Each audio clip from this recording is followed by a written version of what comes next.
शुरू से ही गोरखनाथ चिकित्सालय में ऑक्सीजन प्लांट, अत्याधुनिक सुविधाओं से युक्त 5 एम्बुलेंसेज को फ्लैग ऑफ के इस कार्यक्रम में उपस्थित भारत के सबसे बड़े बैंक, भारतीय स्टेट बैंक के अध्यक्ष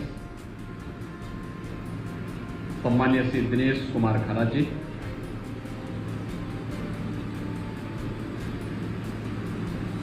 भारतीय स्टेट बैंक के लखनऊ परिक्षेत्र के मुख्य महाप्रबंधक श्री अजय कुमार खन्ना जी, पूर्व कुलपति और गुरु गोरखनाथ चिकित्सालय समिति के व्यवस्थापक और उपाध्यक्ष प्रोफेसर उदय प्रताप सिंह जी, चिकित्सालय के निदेशक महायोगी गोरखनाथ विश्वविद्यालय के कुलपति major general doctor Atul Vajpayee ji, Guru Gorakhnath चिकित्सालय से जुड़े हमारे सभी वरिष्ठ चिकित्सकगण, भारतीय स्टेट बैंक के हमारे सभी सम्मानित अधिकारीगण, गुरु गोरखनाथ कॉलेज ऑफ नर्सिंग से जुड़े हुए सभी प्रशिक्षु और अन्य उपस्थित सभी महानुभाव, गुरु गोरखनाथ चिकित्सालय और उसके मरीजों के लिए ऑक्सीजन प्लांट प्रदान करने और ऑक्सीजन प्लांट के शुभारंभ कार्यक्रम के लिए मैं सबसे पहले इस उद्घाटन कार्यक्रम में चिकित्सालय परिवार से जुड़े हुए सभी पदाधिकारियों को, चिकित्सकों को, पैरामेडिक्स को, यहाँ के जितने भी कार्मिक हैं और जो पेशेंट से लाभान्वित होने वाले हैं, उन सभी को मैं हृदय से बधाई देता हूँ और भारतीय स्टेट बैंक को CSR की अपनी गतिविधियों के केंद्र बिंदु के साथ जोड़ने के लिए हृदय से धन्यवाद भी देता हूँ। भाइयों बहनों, आप सबको मालूम है कि भारतीय स्टेट बैंक विगत 216 वर्षों से पूरे देश के अंदर और दुनिया के भी अनेक देशों में वित्तीय क्षेत्र में अपनी व्यावसायिक गतिविधियों को बढ़ाने के साथ ही अपनी सामाजिक प्रतिबद्धताओं के लिए भी विख्यात रहा है। निरंतर अपनी सामाजिक गतिविधियों के माध्यम से व्यवसाय का लाभ, व्यवसाय कमाना ही केवल उद्देश्य से नहीं बल्कि हमारी कुछ सामाजिक प्रतिबद्धताएं भी हैं और उन सामाजिक प्रतिबद्धताओं के तहत ही न केवल शिक्षा के क्षेत्र में, स्वास्थ्य की अत्याधुनिक सुविधाओं को उपलब्ध करवाने के क्षेत्र में, गरीब कल्याणकारी वनवासी क्षेत्रों में, मलिन बस्तियों में या अन्य तमाम ऐसी गतिविधियां जो एक आम नागरिक के जीवन में व्यापक परिवर्तन का कारण बनती है, उसमें अपना योगदान देती है। अपनी व्यवसायिक गतिविधियों को बढ़ाने के साथ ही आम नागरिक के जीवन में भी परिवर्तन लाने, उन्हें रोजगार उपलब्ध करवाने, केंद्र और राज्य सरकारों के विभिन्न योजनाओं के साथ अपने आप को जोड़ने के साथ ही सफलतापूर्वक उन योजनाओं को क्रियान्वयन के कार्यक्रम के साथ जुड़ा हुआ है। और इसीलिए वर्तमान की इस आर्थिक प्रतिस्पर्धा के युग में भी भारतीय स्टेट बैंक जब अपनी दोनों व्यवसायिक गतिविधियों के साथ साथ सामाजिक प्रतिबद्धता के पक्ष को लेकर के कार्य कर रहा है तो वह जन विश्वास का प्रतीक बना हुआ है। मैं इस अवसर पर भारतीय स्टेट बैंक के चेयरमैन का गोरखपुर आगमन और पहली बार उनका आगमन हो रहा है, इसके लिए राज्य की ओर से और गोरखपुर वासियों की ओर से उनका हृदय से स्वागत करता हूं। आज उन्होंने आकर के यहां मंदिर परिसर में पहले वृक्षारोपण के कार्यक्रम में भागीदार बने, अब उन्होंने यहां पर चिकित्सालय में आकर के ऑक्सीजन प्लांट का यहां पर लोकार्पण के कार्यक्रम के साथ वे जुड़े और इस कार्यक्रम के बाद एम्बुलेंस जो हॉस्पिटल्स को हम लोग उपलब्ध करवाएंगे, सरकारी हॉस्पिटल्स को उपलब्ध करवाएंगे, उन एम्बुलेंस के फ्लैग ऑफ के कार्यक्रम के साथ भी जुड़ेंगे। आप जान सकते हैं ऑक्सीजन की आवश्यकता क्या होती है। यद्यपि हम बहुत पहले से कहते थे कि व्यक्ति बिना कुछ खाए कुछ दिन जीवित रह सकता है, पानी के बगैर भी कुछ घंटे रह सकता है, लेकिन ऑक्सीजन के बगैर उसकी स्थिति क्या होती है यह भले किसी ने महसूस किया हो ना किया हो, लेकिन प्रकृति ने उसका एहसास कोरोना कालखंड में हर व्यक्ति को कराया है। और खास तौर पर जब सेकेंड वेव आई थी, क्या उत्तर प्रदेश, क्या देश, क्या दुनिया, हर एक जगह एक चीज की किल्लत थी, ऑक्सीजन, ऑक्सीजन के बारे में।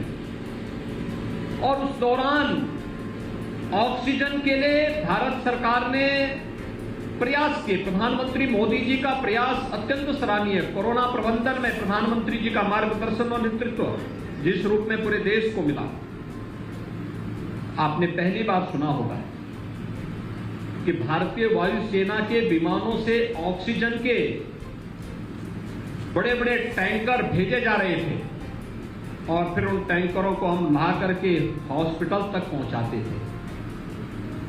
पहली बार हुआ है जब ट्रेन, ऑक्सीजन ट्रेन चली है। आपने अब तक पैसेंजर ट्रेन देखी होगी, गुड्स ट्रेन आपने देखी होगी, सामानों को लेकर के जाती है, मालगाड़ी होती है, सामान को ले जाने वाली बोगियां भी होती हैं। ऑक्सीजन ट्रेन पहली बार आपने सुनी होगी और यह अभिनव प्रयोग दुनिया के अंदर भारत ने किया। लेकिन साथ साथ हमारी पैरेलल व्यवस्था भी होनी चाहिए। ऑक्सीजन में आत्मनिर्भरता के लक्ष्य को कैसे प्राप्त किया जाना है, ऑक्सीजन के उस लक्ष्य को प्राप्त करने की दिशा में जो प्रयास प्रारंभ हुए, उस प्रयास में आज मैं कह सकता हूं कि उत्तर प्रदेश ने इस लक्ष्य को प्राप्त किया है। देश की सबसे बड़ी आबादी का राज्य है। हमारे पास उत्तर प्रदेश में मात्र 32 ऑक्सीजन प्लांट थे कोरोना के पहले। लिक्विड ऑक्सीजन की आपूर्ति हम लोग जगह जगह से करवाते थे और उसके बाद हॉस्पिटल्स की व्यवस्था उससे कुछ जगह संचालित हो पाती थी, क्राइसिस भी नहीं थी। लेकिन जब ऐसी समस्या आई, कोरोना महामारी समाप्त तो हुई नहीं थी, हाँ प्रभाव कुछ कम जरूर हुआ है, लेकिन जब उस समय इसकी किल्लत आई और प्रधानमंत्री जी ने आह्वान किया, पीएम केयर फंड से उन्होंने पैसा कुछ दिया, लगभग प्रदेश के अंदर 100 के आसपास हम लोगों ने oxygen plant PM care fund से लगाए। एसबीआई जैसी संस्थाएं हमारे साथ जुड़ी, राज्य सरकार ने अपनी निधि का भी उपयोग किया और आज आप मानते हैं उत्तर प्रदेश में कितने ऑक्सीजन प्लांट हैं? 526 नए ऑक्सीजन प्लांट हम लोगों ने उत्तर प्रदेश के अंदर आज के दिन पर स्थापित कर दिए। 526। आज ऑक्सीजन में हमारा हर जनपद और हर बड़ा हॉस्पिटल ऑक्सीजन के मामले में आत्मनिर्भर है। भगवान करे कभी ऐसी क्राइसिस ना आए, ऐसी महामारी का सामना न करना पड़े, लेकिन फिर भी अगर चुनौती कभी आएगी तो उसका सामना हमारे हॉस्पिटल बखूबी निभाने में पूरी तरह मजबूती के साथ आगे कार्य करने की, अपने आप को तैयार करने की स्थिति में है। जहां तक गुरु गोरखनाथ चिकित्सालय की बात है, यह 350 बेड्स के साथ में उत्तर प्रदेश का संभवतः सबसे बड़ा चैरिटी हॉस्पिटल है। मंत्री ट्रस्ट यहाँ के वरिष्ठ चिकित्सकों के साथ मिलकर के इस चिकित्सालय को संचालित करता है। अभिनव प्रयोग यहाँ चिकित्सालय में किए गए, खासतौर पर पूर्वी उत्तर प्रदेश में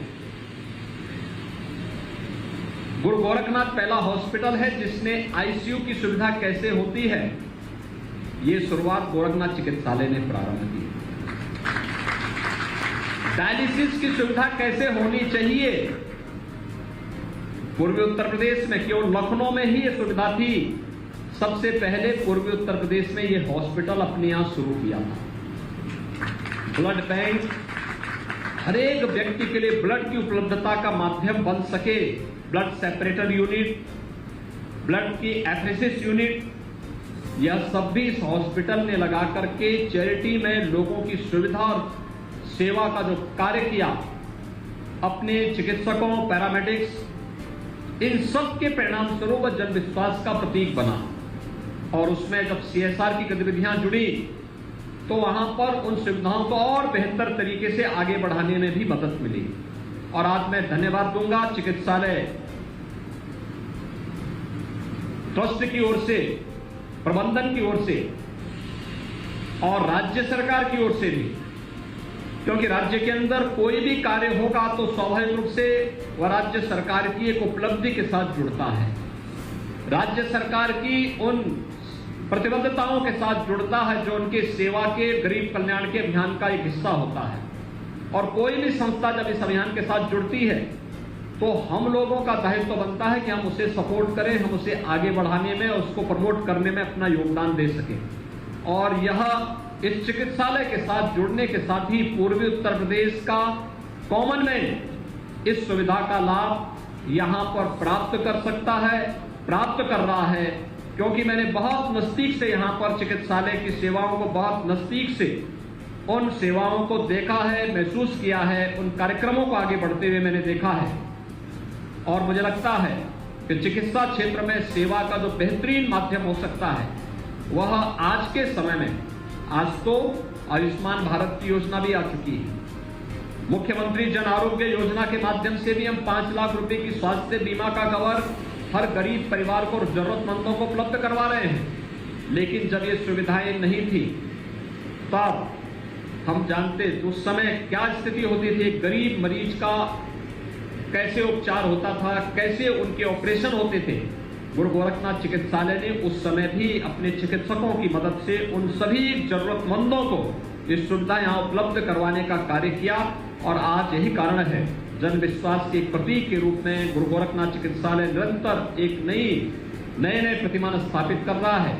और ये ऑक्सीजन प्लांट उस कार्यक्रम, उसकी सेवा के प्रकल्प को आगे बढ़ाने के उसमें एक बड़ी भूमिका का निर्वहन कर सकता है। मैं इसके लिए स्टेट बैंक, भारतीय स्टेट बैंक के चेयरमैन को, लखनऊ परिक्षेत्र के हमारे मुख्य महाप्रबंधक श्री अजय कुमार खन्ना जी को, उनकी पूरी टीम के सभी सदस्यों का हृदय से अभिनंदन करता हूं, हृदय से प्रदेश सरकार की ओर से धन्यवाद भी देता हूं और विश्वास व्यक्त करता हूं कि व्यवसायिक गतिविधियों के साथ साथ सामाजिक प्रतिबद्धता का यह अनुपम उदाहरण है, यह निरंतर आगे बढ़ना चाहिए।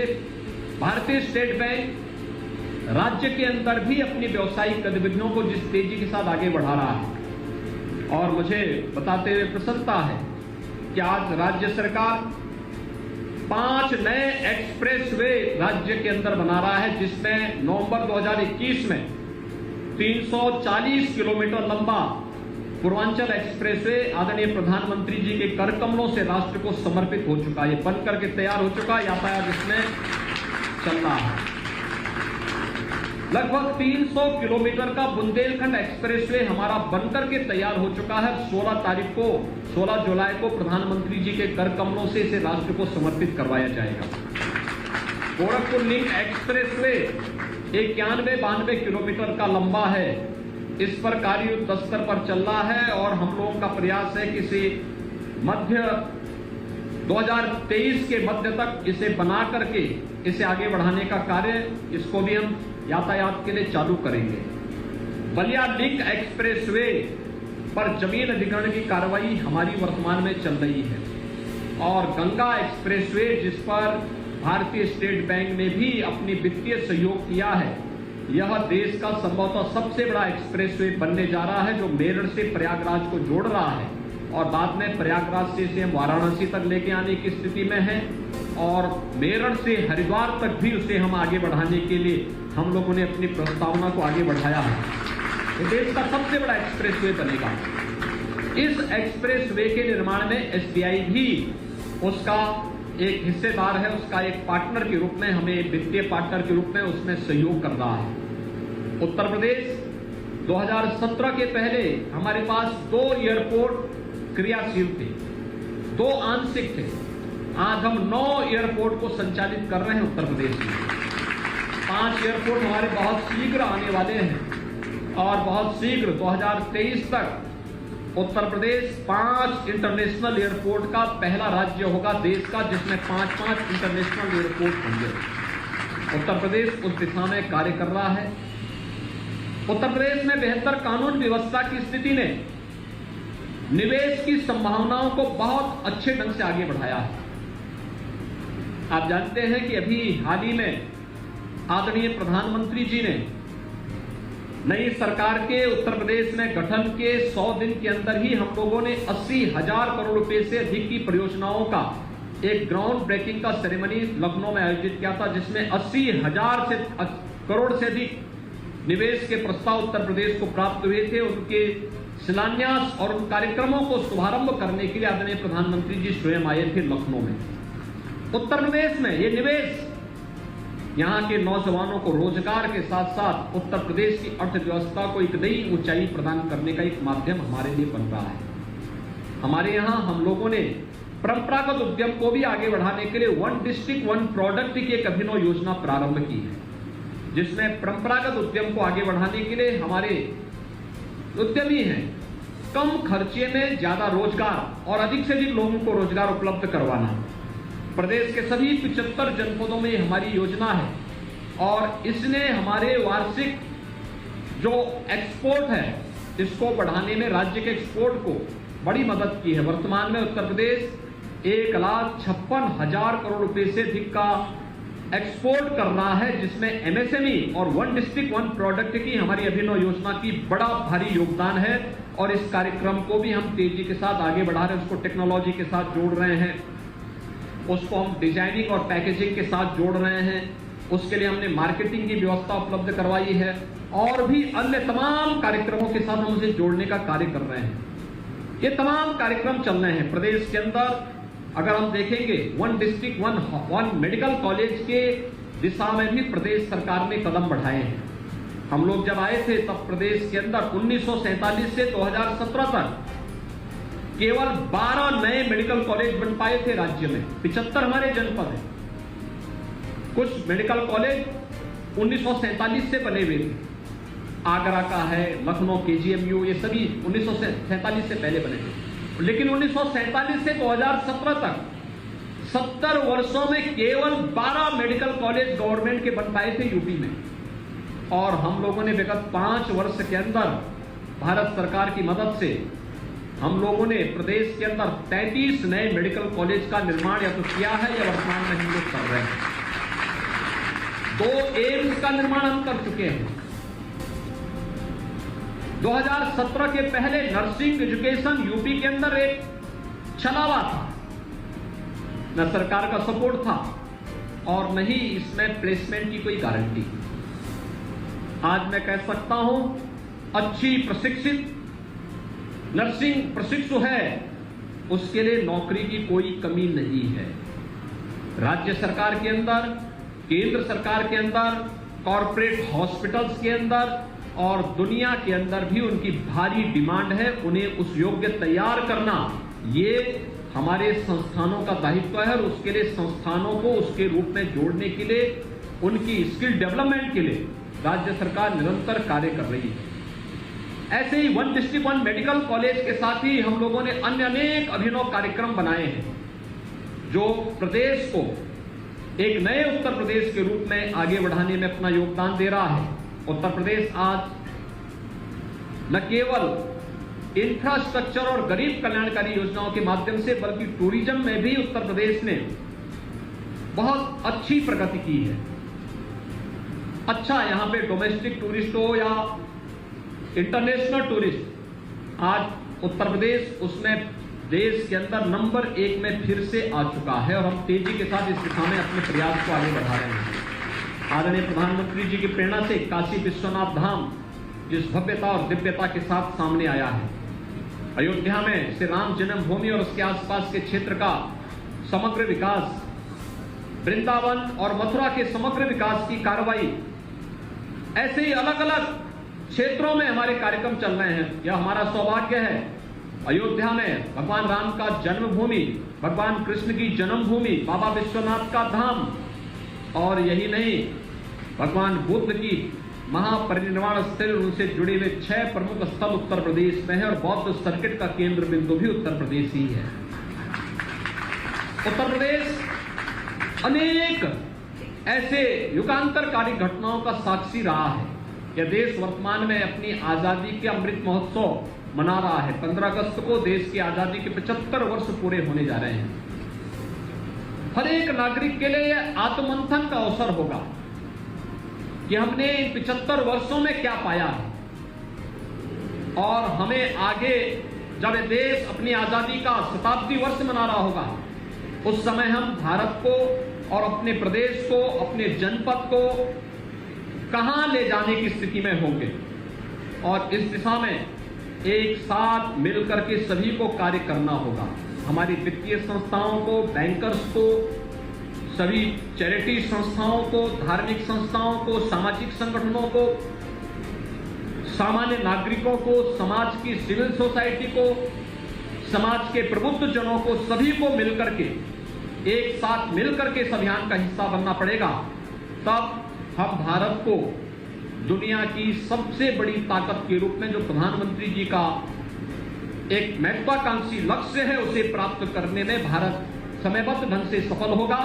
और इस दिशा में स्टेट बैंक का प्रयास सराहनीय है। आज यहां पर स्टेट बैंक के चेयरमैन और उनकी एक टीम स्वयं आई है। मैं उनका राज्य सरकार की ओर से हृदय से स्वागत करता हूं।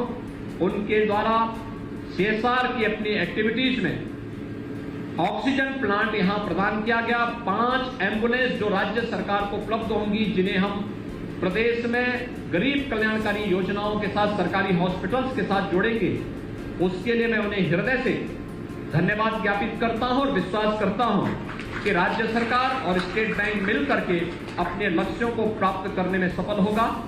एक बार फिर से आप सभी को मैं गुरु पूर्णिमा की हृदय से बधाई देता हूं, अपनी शुभकामनाएं देता हूं। धन्यवाद। जय हिंद।